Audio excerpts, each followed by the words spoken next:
Sure. LightRiver is an optical transport specialist, so we build out optical networks that connect data centers together and really form the core backbone network for service providers, and those could be traditional service providers or emerging carriers or content providers. Now, are you a service company or do you actually manufacture equipment? Good question. So we are a services company in the fact that we design, engineer, and install these networks, but we resell products from Tier 1 manufacturers, folks like Ciena and Infinera.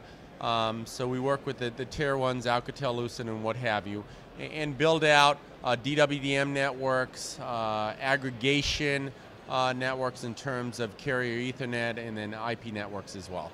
And you're based in California. What brings you out here to New York City? Yeah, so we, as a company, our corporate headquarters is out in the Bay Area, and that's where our roots and our basis is.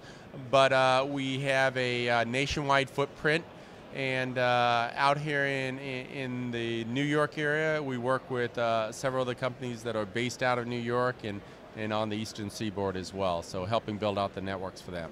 Okay. What are some of the key trends you're seeing in your business segment today? So as an optical transport specialist, there's just an explosion in the need for bandwidth, and we've seen that, and we're amazed at the adoption of 100G and now beyond. So we build out systems that are sending multiple 100G wavelengths.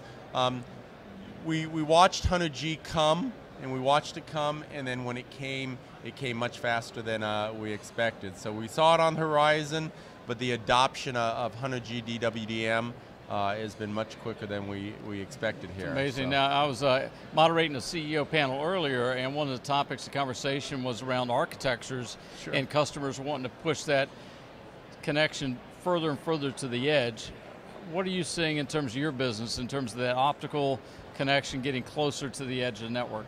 Yeah, so the interesting thing there is the 100G is built initially within the core, but the amount of customers now that want that direct connectivity into the core has just exploded. So in some ways we see customers that no longer essentially want to be constrained by some of the bandwidth bottlenecks within the internet. So there's much more of a building out of private networks that really provide fast lanes around the internet, if that makes sense. Mm-hmm. And so the need to get that direct connectivity and that direct connectivity into the core is we're seeing that get pushed out to the edge for that reason. And one of the gentlemen we talked to this morning really never expected things to go above one gig, much less 100 gig, much less 100x times 100 gig. Yeah. So what's driving the demand? The interesting thing is the demand is being driven primarily by a race for the speed in which services are provided to customers. So the wait time, the ability to transport data and specifically video in real time, people want their experience to be as quick and as seamless as possible. So we're just seeing that explosion of video out to the end user device has driving this. And the amazing thing is the speed at which it's increasing. In terms of the optical world, we're really increasing in two layers.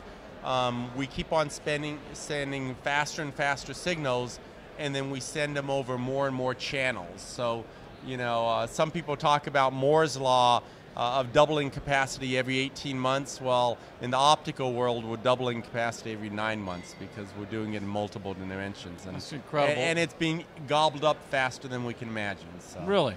So when you say you serve enterprise customers, are there in particular verticals that are moving faster and more aggressively than other verticals? So we really build out the networks that allow service providers to service their customers. Mm-hmm. And in the verticals that we are seeing that are growing incredibly quickly is data center interconnect. So the connection between data centers, or the connections from content providers into those data centers. And that's where we're seeing the massive amount of build out and the scale at unprecedented rates. So the amount of connectivity that is required between data centers is exploding faster than anywhere else in the marketplace. So are you getting calls on the demand side where it's the content guys who need your service, or are you getting the calls from the supply side, the data centers and infrastructure providers that are providing service to the... Actually both, because we service both sides. So okay.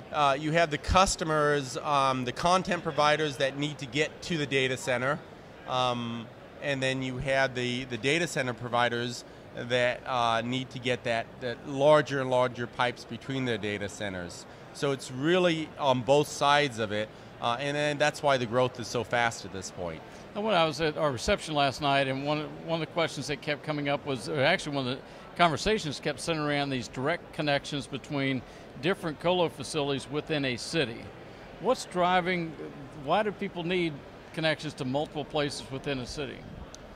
So one of the things that's happening is the growth of data center space is so fast that that data center fills up.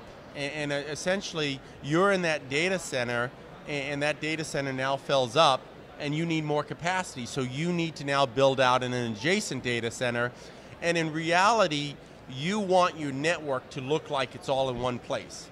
And essentially, by creating a very high-speed data center interconnect, even though you physically have a network in two places, or a content delivery system in two places, you're actually trying to make that look like in virtually one data center.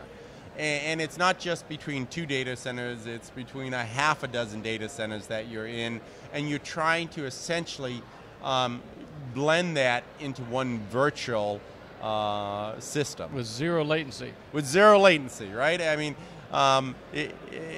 you're trying to make it like, you know, as essentially, all the racks are adjacent, even though they are in multiple locations, and really in multiple metros, right? So then you get into the long haul networks where you're trying to create across multiple metros and things like that. So literally, if one metro went down, it could be 100% serviced by a metro that's 400 miles away. Wow, that's great. And the customer would never know the difference. Well, thanks for stopping by today. Pleasure, thank you.